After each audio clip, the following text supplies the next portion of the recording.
दोस्तों, welcome back to my YouTube channel Rekha classes. आप सभी का स्वागत है। तो दोस्तों, हमने अंडरस्टैंडिंग साइकोलॉजी से रिलेटेड जो है आपका फर्स्ट सब्जेक्ट स्टार्ट किया है और उसमें हमारी एक क्लास ऑलरेडी हो चुकी है, जिसमें मैंने आप लोगों को डिफरेंट जो हमारे जो स्कूल्स ऑफ साइकोलॉजी है उससे रिलेटेड हमने क्वेश्चंस देखे थे कि कैसे कैसे बन सकते थे, यानी कि एजुकेशन पर्सपेक्टिव से भी हम बात करते हैं वहाँ पे, है ना। और अब हम जो है नेक्स्ट हमारा स्टार्ट कर रहे हैं इंटेलिजेंस। आपको पता है कि इंटेलिजेंस जो है वो बहुत ही ज़्यादा इंपॉर्टेंट रोल प्ले करता है, सभी के लिए इम्पॉर्टेंट है। जो भी आर्ट्स का कमीशन जिन स्टूडेंट्स ने देना है और उसके अलावा जो है वो जीबीटी कमीशन जिन जिन स्टूडेंट्स का है इंटेलिजेंस का, आपको बहुत ही इम्पॉर्टेंट पॉइंट यहाँ पे जो है इम्पॉर्टेंट क्वेश्चंस जो है वो देखने को मिलेंगे। तो यहाँ पे ऑलमोस्ट जितने क्वेश्चंस हो सकते हैं वो मैंने यहाँ पे कवर करने की कोशिश की है। मैक्सिमम जो भी आपके इंटेलिजेंस टॉपिक के अंदर आता है वो हम सारा यहाँ पे कवर कर लेंगे। बाकी अगर आपको किसी टॉपिक के ऊपर डिटेल्ड वीडियो चाहिए होगी, डिटेल्ड में अगर आप लोगों ने किसी चीज़ के बारे में पढ़ना होगा तो वो भी आप लोग बता दीजिएगा कि किस टॉपिक के ऊपर आप लोगों को जो है वो डिटेल में वीडियो चाहिए। मैं उसके ऊपर आप लोगों को क्लास प्रोवाइड करा दूंगी, ठीक है। चलिए स्टार्ट करेंगे हम आज की क्लास को बिना टाइम वेस्ट किए। तो देखो, चाहे इवन अगर आप टेट एग्जाम की भी प्रिपरेशन करने वाले कोई स्टूडेंट अगर यहाँ पे इस क्लास को देख रहे हो, कमीशन वाले स्टूडेंट है, देखो टॉपिक तो वही है, बस लेवल का डिफरेंस आ जाता है, थोड़ा हाई थोड़ा लो, इस तरीके का लेवल जो है आपके पास हो सकता है। बाकी और कोई भी डिफरेंस आपके पास इंटेलिजेंस टॉपिक के अंदर नहीं रहता है ना। टेट के लिए तो चाहे मेडिकल वाला है, नॉन मेडिकल है, आर्ट्स है, जेबीटी है, सबके लिए इंटेलिजेंस टॉपिक जो है वो बराबर है, ठीक है, क्योंकि सभी के सिलेबस में है ये चीज़। तो चलिए स्टार्ट करते हैं हम आज की क्लास को। जैसे कि आप लोगों के पास यहाँ पे सबसे पहला क्वेश्चन आप लोगों को देखने को मिल रहा है इंटेलिजेंस के बारे में। यहाँ पे आपसे पूछा है कि बुद्धि की परिभाषा किसने दी है। Who defined intelligence as problem solving ability. किसने कहा है कि आपकी जो इंटेलिजेंस है वो समस्या समाधान की क्षमता है। ये क्वेश्चन आपसे यहाँ पे पूछा गया है, तो करेक्ट आंसर क्या हो जाएगा यहाँ पे, ऑप्शन जो है वो सी करेक्ट आंसर होगा। आपने स्टर्न का नाम सुना होगा, तो जो स्टर्न है इन्होंने कहा था कि जो इंटेलिजेंस है वो प्रॉब्लम सॉल्विंग एबिलिटी है, यानी कि समस्या समाधान करने की क्षमता है। नेक्स्ट क्वेश्चन की तरफ चलेंगे। नेक्स्ट क्वेश्चन है आईक्यू का फॉर्मूला बोला गया है कि आईक्यू का सूत्र किसने दिया है, फॉर्मूला किसने दिया है। तो देखो, अगर आईक्यू का कॉन्सेप्ट बोला जाए, इंटेलिजेंस का, नॉट आईक्यू, अगर इंटेलिजेंस का कॉन्सेप्ट बोला जाए तो बिने और स्पीयरमैन जो है इन्होंने साथ में काम किया था, तो वहां पे उनका नाम आता है। जब आईक्यू के फॉर्मूला, कंप्लीट फॉर्मूले के ऊपर हम बात कर रहे हैं, तो ऑप्शन सी अगेन आपका करेक्ट आंसर होगा। जो विलियम स्टर्न है इन्होंने आईक्यू का फॉर्मूला दिया है। अब ये आईक्यू का फॉर्मूला है क्या, नेक्स्ट क्वेश्चन में यही आपसे पूछा गया है। तो आपके पास जो है वो आईक्यू का फॉर्मूला है यहाँ पे, आपको पता है। इस तरीके से आप जो है इस चीज को देखिएगा, इसको हम क्या कहेंगे, मेंटल एज। एम ए का मतलब क्या है यहाँ पर, मेंटल एज डिवाइडेड, ये जो यहाँ पे ऐसे स्लैश लिखा हुआ है ना यहाँ पर, इसका मतलब है डिवाइड। तो mental as upon chronological age जो है, मेंटल एज का मतलब क्या है, जो हमारी मानसिक, हमारे दिमाग की उम्र है। क्रोनोलॉजिकल एज यानी कि वास्तविक आयु, जो हमारी रियल एज है, इसको हम जो है यहाँ पर मल्टीप्लाई करते हैं किस चीज के साथ में, 100 के साथ में मल्टीप्लाई करते हैं, फिर हम जो है यहाँ पर आईक्यू निकाल सकते हैं, ठीक है। तो आईक्यू का फॉर्मूला क्या हो जाएगा यहाँ पर, तो हमारा करेक्ट आंसर क्या होगा, आपके पास ऑप्शन बी करेक्ट आंसर होगा, mental as upon chronological S multiply by 100। ये मैंने आप लोगों को यहाँ पे जो है वो आईक्यू का फॉर्मूला प्रोवाइड करा दिया। तो आईक्यू का सूत्र पूछा जाए, कंप्लीट फॉर्मूला किसने दिया है, तो वो विलियम स्टर्न ने दिया है। एम ए अपॉन सी ए के बारे में ही हम बात करें अगर, तो वो टर्मन ने ऑलरेडी बता दिया था, लेकिन इन्होंने मल्टीप्लाई बाय 100 करके पूरा फॉर्मूला दिया है, इसीलिए हम जो है वो स्टर्न को जानते हैं इस चीज के लिए। नेक्स्ट क्वेश्चन है क्वेश्चन नंबर 4। विनय परीक्षण किस आयु वर्ग के लिए था। अब जो विनय है इन्होंने जो है अलग अलग एक्सपेरिमेंट किए थे, तो ये किस आयु वर्ग के बच्चे के लिए था, तो ये बच्चों के ऊपर इन्होंने एक्सपेरिमेंट किए थे, तो यहाँ पर करेक्ट आंसर हो जाएगा हमारा ऑप्शन बी करेक्ट आंसर होगा। यहाँ पे बच्चों के ऊपर एक्सपेरिमेंट किए थे, क्योंकि नेक्स्ट है, अब एक आता है हमारे पास, देखो अलग अलग टाइप की थ्योरीज है, अलग अलग यहाँ पे इंटेलिजेंस के अंदर थ्योरीज आती है, 1 factor, 2 factor, triarchic, tri factor, multi factor, इस तरीके से। तो यहाँ पे मल्टी फैक्टर और multiple intelligence both are the different things, okay. तो यहाँ पे क्वेश्चन है, who proposed multiple intelligence theory, यानी कि बहुबुद्धि का सिद्धांत जो है वो किसने दिया है? तो करेक्ट आंसर होगा यहाँ पे ऑप्शन बी करेक्ट आंसर होगा। गार्डनर ने जो है वो मल्टीपल इंटेलिजेंस का कॉन्सेप्ट जो है यहाँ पर दिया है, ठीक है। इसी वजह से हमारा ऑप्शन बी जो है वो करेक्ट आंसर हो जाएगा। अब इन्होंने जो है वो क्या कहा था कि जो इंटेलिजेंस है वो डिफरेंट डिफरेंट टाइप की है, अलग अलग प्रकार की इंटेलिजेंस है ना। यहाँ पे इन्होंने सिर्फ एक चीज नहीं बोला कि एक प्रकार की, ओके। नेक्स्ट क्वेश्चन है, अब यहाँ पे इसी के बारे में हम बात कर रहे हैं कि गार्डनर की जो बुद्धि है इनमें से कौन सी नहीं है। तो पहली ऑप्शन है आपके पास भाषाई यानी कि लिंग्विस्टिक, दूसरी है म्यूजिकल, तीसरी है मॉरल, चौथी है स्थानिक यानी कि स्पेशियल। तो गार्डनर की कौन सी इंटेलिजेंस नहीं है ये पूछा है, तो हमारा ऑप्शन सी करेक्ट आंसर होगा। ये नहीं है, लिंग्विस्टिक हमारी है, म्यूजिकल भी है कि कोई बच्चा है जो बोलना जानता है, जैसे कि कोई बहुत ही ज्यादा अच्छा जो है वो स्पीच देता है, कोई टीचर है उसमें भी लिंग्विस्टिक है, कोई आपका लॉयर है उसके अंदर भाषा से संबंधित है, कोई पोएट है उसके अंदर ये वाली इंटेलिजेंस होती है। कई बार इसी चीज को थोड़ा हार्ड बनाने के लिए आपको बोल दिया जाएगा कि एक टीचर है उसमें कौन सी इंटेलिजेंस है, एक वकील है उसके अंदर कौन सी इंटेलिजेंस है, या एक प्रकृतिवादी है उसमें कौन सी इंटेलिजेंस है। इस तरीके से डिफरेंट डिफरेंट एग्जाम्पल्स को यहाँ पे डाला जा सकता है, ओके। तो यहाँ पे जो म्यूजिक को जानता है उसकी समझ रखता है उसमें म्यूजिकल होगी, जो स्पेस से संबंधित है जिसको स्थान की नॉलेज होगी, जैसे एक पायलट है प्लेन चलाता है उसको स्पेशल इंटेलिजेंस होगी, ओके। मॉरल की उन्होंने बात नहीं की है। नेक्स्ट क्वेश्चन, अब आ जाते हैं सामाजिक बुद्धि के बारे में भी किसी ने कहा था कि बच्चे के अंदर सोशल इंटेलिजेंस भी होती है, यानी कि एक व्यक्ति के अंदर सामाजिक बुद्धि भी प्रेजेंट होती है। तो ये किसने कहा था? तो ये थॉर्नडाइक ने कहा है, ऑप्शन ए करेक्ट आंसर होगा। सामाजिक बुद्धि का सिद्धांत, सोशल इंटेलिजेंस का सिद्धांत, जिसमें बच्चा जो है लोगों के साथ में घुलना मिलना जानता है, वो है हमारी सामाजिक इंटेलिजेंस यानी कि सामाजिक बुद्धि, ओके। नेक्स्ट है, अब आ जाते हैं तरल बुद्धि, जिसे हम फ्लूइड इंटेलिजेंस। तो दो इंटेलिजेंस हमारे पास आती है यहाँ पे, एक है फ्लूइड इंटेलिजेंस, एक है क्रिस्टलाइज्ड इंटेलिजेंस, ओके। तो ये जो फ्लूइड इंटेलिजेंस है जिसे तरल बुद्धि हम यहाँ पे कह रहे हैं, ये किसने क्या है, ये इसका रीजन मतलब रिलेशन किस चीज के साथ में है ये पूछा गया है। तो फ्लूइड इंटेलिजेंस में होता है हम यहाँ पे रीजन लगाते हैं कि कोई चीज हो रही है तो वो कैसे हो रही है, तो ये किस चीज से संबंधित है, ऑप्शन बी यानी कि रीजनिंग से संबंधित है। नेक्स्ट है स्फटिक बुद्धि, जिसे क्रिस्टलाइज्ड इंटेलिजेंस कहा जाता है, ये किस चीज के ऊपर जो है वो डिपेंड करती है। तो जैसे जैसे आपको एक्सपीरियंस होता चलता है, किसी चीज का अनुभव होता चलता है, आप उस चीज पे मास्टरी हासिल करते जाते हो, तो क्रिस्टलाइज्ड इंटेलिजेंस जो है वो आपके एक्सपीरियंस यानी कि अनुभवों पर आधारित है, उस चीज पे बेस्ड है, ओके।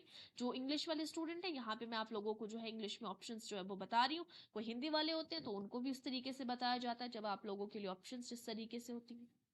नेक्स्ट क्वेश्चन है, जो इंटेलिजेंस है इसमें सबसे विश्वसनीय मापक कौन सा है? Most reliable measurement of intelligences, सबसे अच्छे से हम जो है वो किसके थ्रू जो है वो इंटेलिजेंस को मेजर कर सकते हैं?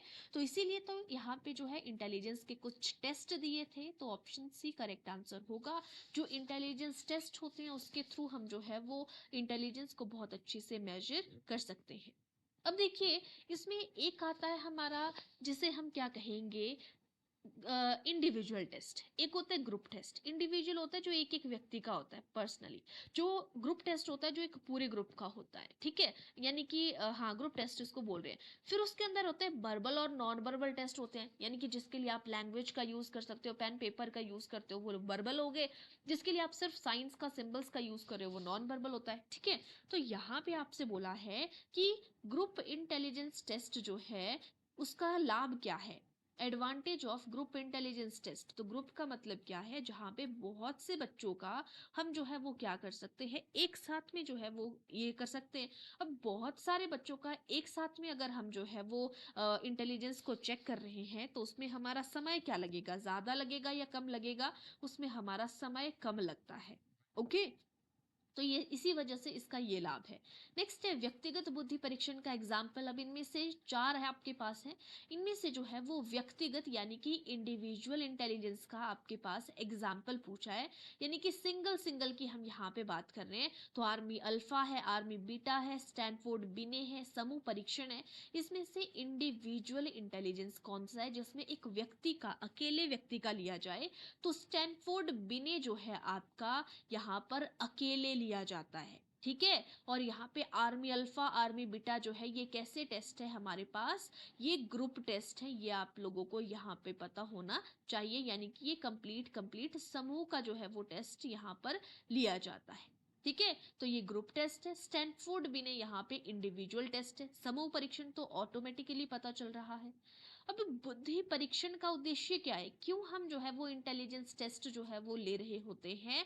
इससे हमें क्या पता चलता है किसी के इंटेलिजेंस का, उसकी मेंटल क्षमता क्या है, मेंटल कैपेसिटी कितनी है किसी चीज को चेक करने की, ये उद्देश्य है यहाँ पे। तो बुद्धि परीक्षण का उद्देश्य है मानसिक क्षमता को मेजर करते हैं हम। नेक्स्ट क्वेश्चन है मानसिक आयु की अवधारणा किसने दी है? Who introduced mental as concept? तो मेंटल एज का कॉन्सेप्ट किसने दिया है? MA जो हमने बोला था, तो ये किसने दिया है, ये यहाँ पे पूछा है।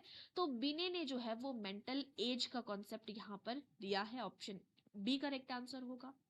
औसत बुद्धि IQ होता है, यानी कि जो एवरेज इंटेलिजेंस होती है अलग अलग टाइप की होती है, उसमें से एवरेज आपसे पूछा है कि एवरेज वालों का जो IQ है वो कितना होता है। तो देखिए IQ अगर हम बात करें तो आपका 20 to 140 तक हम टोटल देखते हैं, लेकिन एवरेज कितना रहता है? तो एवरेज है आपके पास 100 अगर सिंगल में पूछा है। अगर आपके पास सिंगल में नहीं है, अगर दो में पूछा है, तो आप यहाँ पर बोल सकते हो 89 to 110 जो है आपके पास यहाँ पर IQ रहता है, किसका? एवरेज वालों का। ओके, नेक्स्ट है 70 से कम जिनका IQ होता है उसे हम क्या कहते हैं? तो अभी 89 वाला मैंने आपको बता दिया ये एवरेज है, तो 70 से कम वालों का IQ की अगर हम बात करें तो उसे हम मंद बुद्धि बच्चा कहेंगे, कि वो बच्चा मंद बुद्धि है जिसका 70 से कम है।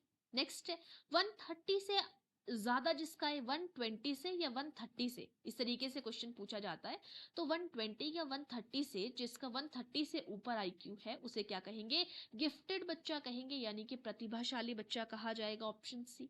नेक्स्ट है बुद्धि का सबसे अधिक प्रभाव किसका होता है? तो बुद्धि पर सबसे अधिक किसका इन्फ्लुएंस देखने को मिलता है? सबसे ज्यादा विच फैक्टर अफेक्ट्स इंटेलिजेंस को सबसे ज्यादा कौन जो है वो प्रभावित करता है? करेक्ट आंसर होगा जो हमारा हेरिडिटी है वो सबसे ज्यादा इंटेलिजेंस को प्रभावित करती है, इन्फ्लुएंस करती है। तो वंशानुक्रम को हेरिडिटी या जेनेटिक्स कहा जाता है।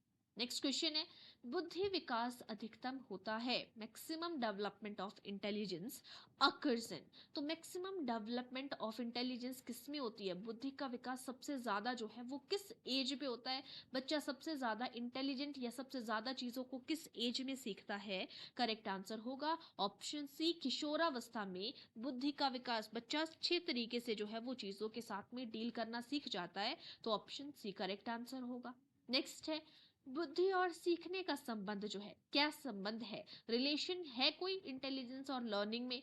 कोई भी रिलेशन नहीं है, प्रत्यक्ष है, उल्टा है, अनिश्चित है। तो करेक्ट आंसर क्या हो जाएगा? प्रत्यक्ष है, डायरेक्ट रिलेशन होता है इंटेलिजेंस और लर्निंग के बीच में, ठीक है। नेक्स्ट है समझ का अर्थ क्या है? अंडरस्टैंडिंग, हम बोलते हैं ना तुम्हें इस चीज की अंडरस्टैंडिंग होनी चाहिए। अंडरस्टैंडिंग का मतलब क्या होता है? याद करना, अर्थ को ग्रहण करना, दोहराना, लिखना। तो किसी चीज की अंडरस्टैंडिंग होती है, हम उस चीज को ग्रहण करते हैं, अर्थ को ग्रहण करते हैं। ऑप्शन बी करेक्ट आंसर हो जाएगा यहाँ पे। नेक्स्ट है बच्चा सबसे अच्छा सीखते हैं, किस चीज के थ्रू बच्चा सबसे अच्छा सीखेगा? तो एक्टिविटीज, गतिविधि का मतलब है कि बच्चा एक्टिविटी के थ्रू सीखता है, ना डेमोन्स्ट्रेशन, ना मेमोराइजेशन, ना पनिशमेंट। तो वो एक्टिविटी, गतिविधि को कहेंगे हम। ओके, तो यहाँ पे ऑप्शन सी करेक्ट आंसर हो जाएगा। नेक्स्ट है 23 नंबर क्वेश्चन बाल मनोविज्ञान यानी कि चाइल्ड साइकोलॉजी किस चीज के साथ में डील करती है? तो ये स्टूडेंट के साथ में डील करती है, यानी कि बच्चा इसमें मेन होता है चाइल्ड साइकोलॉजी में। नेक्स्ट क्वेश्चन है विकास क्रम होता है, डेवलपमेंट फॉलो करती है, कैसे, किस क्रम को फॉलो करती है? एक निश्चित क्रम को, यादृच्छिक क्रम को, उल्टे क्रम को, या अनिश्चित क्रम को? करेक्ट आंसर होगा एक मतलब डेफिनेट पैटर्न होता है। जैसे कोई बच्चा है ना, पहले वो सबसे पहले क्या होगा, पहले वो क्रॉल करेगा, फिर वो थोड़े थोड़े जो है वो स्टेप लेना, खड़ा होना शुरू करेगा, फिर वो हल्का स्टेप लेगा, फिर वो धीरे धीरे चलना शुरू करेगा। तो डेवलपमेंट जो है एक डेफिनेट पैटर्न को जो है वो फॉलो करता है, तो निश्चित क्रम को कहेंगे डेफिनेट पैटर्न। नेक्स्ट है, बाल केंद्रित शिक्षा का समर्थन किया था। तो कौन है जिसने चाइल्ड सेंटर्ड एजुकेशन का, कि बच्चों को हमें चाइल्ड सेंटर्ड एजुकेशन देनी है, आपकी शिक्षा कैसी होनी चाहिए, चाइल्ड सेंटर्ड होनी चाहिए इंस्टेड ऑफ टीचर सेंटर्ड के कंपैरिजन में। तो करेक्ट आंसर हो जाएगा यहाँ पे रूसो कहते हैं कि बच्चों को बाल केंद्रित शिक्षा होनी चाहिए। ठीक है, वैसे तो ये चीज जो है वो जॉन डीवी ने भी बोली है, लेकिन ये चीज आपके ऑप्शन के ऊपर डिपेंड करती है। जब आपके पास इस तरीके से है तो यहाँ पे बोला है कि बाल केंद्रित शिक्षा को समर्थन, रूसो ने भी इस चीज का समर्थन किया था। सीखने की गति निर्भर करती है, तो सीखने की गति किस चीज के ऊपर निर्भर करती है, इंटेलिजेंस के ऊपर, इंटरेस्ट के ऊपर, प्रेरणा के ऊपर, सभी।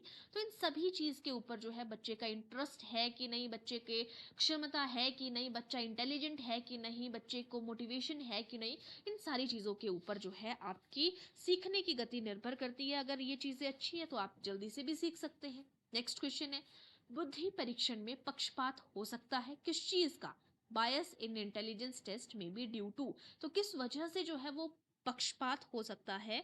करेक्ट आंसर होगा भाषा का, लैंग्वेज का भी हो सकता है, संस्कृति का, एक्सपीरियंस का, इन सभी चीजों का पक्षपात हो सकता है।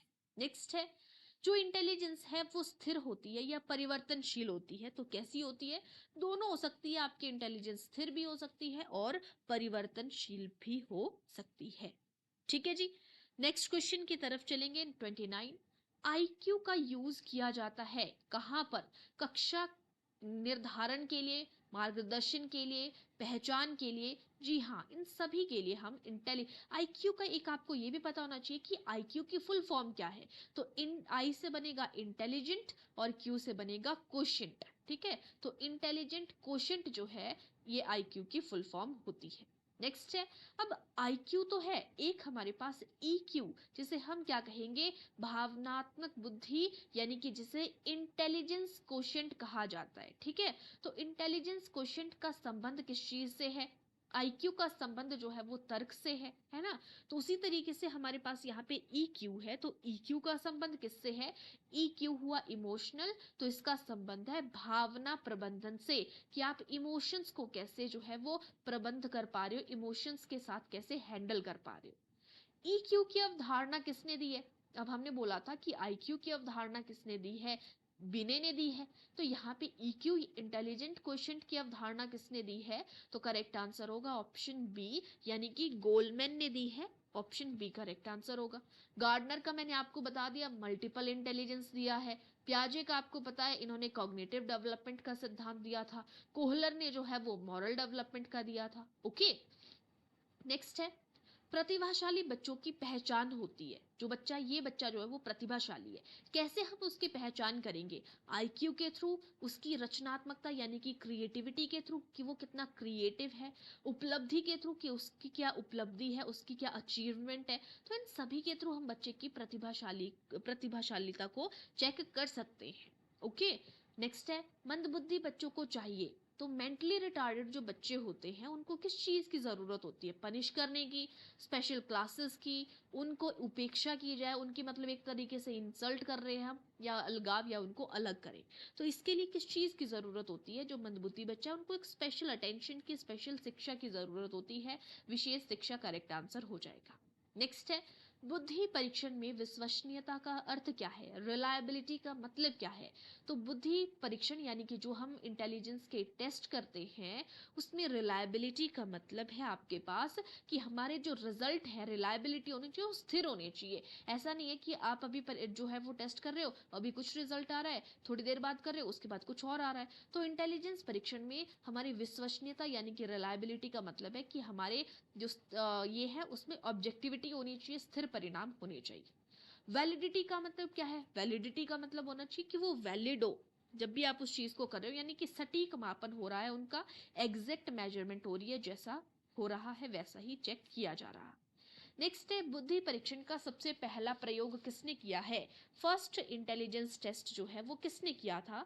तो करेक्ट आंसर होगा जो बिने है इन्होंने ही जो है वो सबसे पहला इंटेलिजेंस टेस्ट किया था। तो ऑप्शन बी करेक्ट आंसर होगा। आर्मी अल्फा और आर्मी बीटा के बारे में मैंने आपको बताया कि ये दोनों ग्रुप टेस्ट हैं।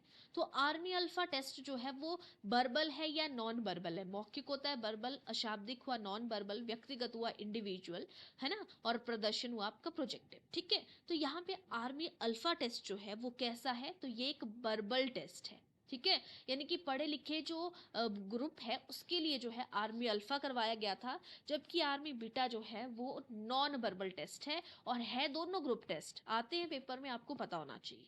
नेक्स्ट है आर्मी बीटा, अभी मैंने आपको बताया। तो ये कैसा है? अशाब्दिक है, यानी कि नॉन वर्बल है। ऑप्शन बी करेक्ट आंसर हो जाएगा।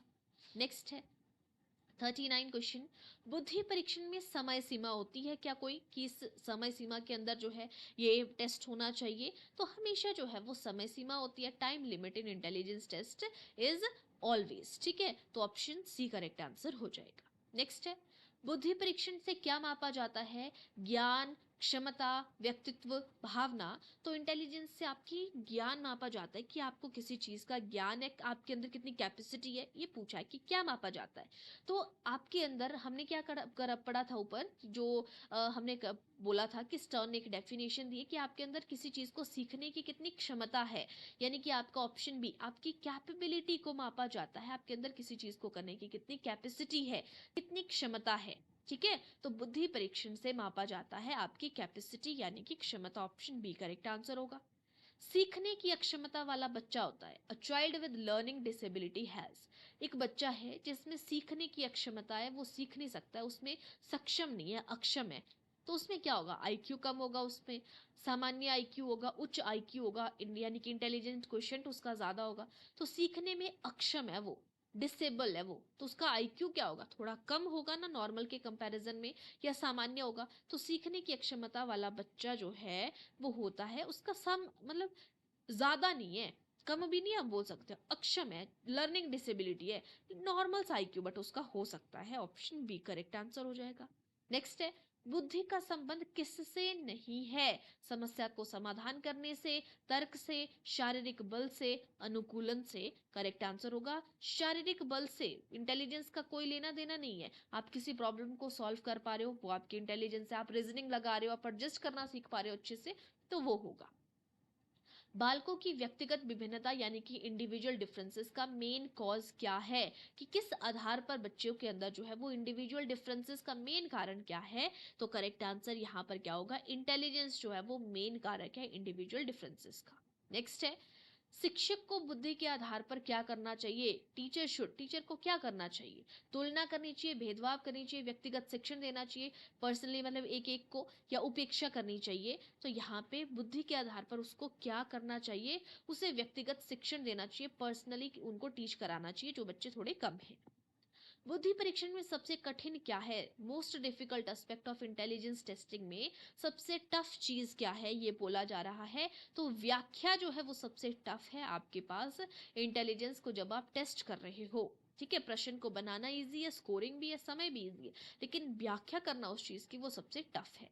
बालक की समझ विकसित होती है, चाइल्ड्स अंडरस्टैंडिंग डेवलप्स थ्रू। बच्चे की जो समझ होती है वो किसके थ्रू विकसित होती है? तो वो अनुभव के थ्रू, भाषा के थ्रू, आप समाज में लोगों के साथ में इंटरेक्शन कर रहे हो, संपर्क कर रहे हो, तो इन सभी के थ्रू जो है वो विकसित हो सकती है। रचनात्मक बुद्धि का समर्थक, सपोर्टर ऑफ क्रिएटिव इंटेलिजेंस। तो सपोर्टर कौन है? ये जो आपके क्रिएटिव इंटेलिजेंस के, वो बोलते हैं कि रचनात्मक बुद्धि होनी चाहिए, क्रिएटिव इंटेलिजेंस होनी चाहिए। तो इसके समर्थक कौन है? गिलफर्ड है, इन्होंने कहा था कि बहुत टाइप की जो है इंटेलिजेंस है। बुद्धि और उपलब्धि में संबंध कैसा है? Relationship between intelligence and achievement में जीरो है, उच्च है, मध्यम है, नकारात्मक है? तो एक मध्यम यानी कि मीडियम सा जो है रिलेशन इंटेलिजेंस और अचीवमेंट में देखने को मिलता है। और आज का सेकेंड लास्ट क्वेश्चन, बच्चे की क्षमता पहचानने का सबसे अच्छा तरीका कौन सा है? आप उसकी परीक्षा ले सकते हो, उसको ऑब्जर्व कर सकते हो, उसका इंटेलिजेंस का टेस्ट ले सकते हो, इन सभी के थ्रू आप बच्चे की क्षमता को पहचान सकते हो। और लास्ट क्वेश्चन, जेबीटी शिक्षक के लिए बुद्धि ज्ञान आवश्यक है क्योंकि? एक जेबीटी शिक्षक के लिए इंटेलिजेंस जो है, नॉलेज ऑफ इंटेलिजेंस इंपॉर्टेंट है। क्यों इंपॉर्टेंट है? ताकि वो जो इंडिविजुअल डिफरेंसेस हैं उनको समझ सके, व्यक्तिगत अंतर समझने में ये आवश्यक होता है। ऑप्शन सी करेक्ट आंसर यहाँ पर हो जाएगा। ठीक है, तो ये थे हमारे इंटेलिजेंस के 50 क्वेश्चंस। इसी को थोड़ा सा जो है हाई करके या थोड़े से डिफरेंट क्वेश्चंस जो है एक और क्लास में हम करेंगे, ताकि आपका इंटेलिजेंस टॉपिक जो है वो पूरा कवर हो जाए। ठीक है, तो आज के लिए इतना ही। मैंने आप लोगों को बता दिया ये जो है जेबीटी कमीशन के लिए, और आर्ट्स वाले स्टूडेंट जिनका अभी कमीशन पेंडिंग है उनके लिए जो है ये क्लासेस है। साथ में अगर कोई टैट वाला स्टूडेंट है, आप लोगों को पता है कि ये क्वेश्चन कहाँ कहाँ पे पूछे जाते हैं, कोई भी टैट है आप लोगों का, सभी के लिए इंपॉर्टेंट है, इवन यहाँ तक कि सी टैट के लिए भी। ठीक है, तो आज के लिए इतना ही। थैंक यू, बाकी मिलेंगे हम नेक्स्ट क्लास में।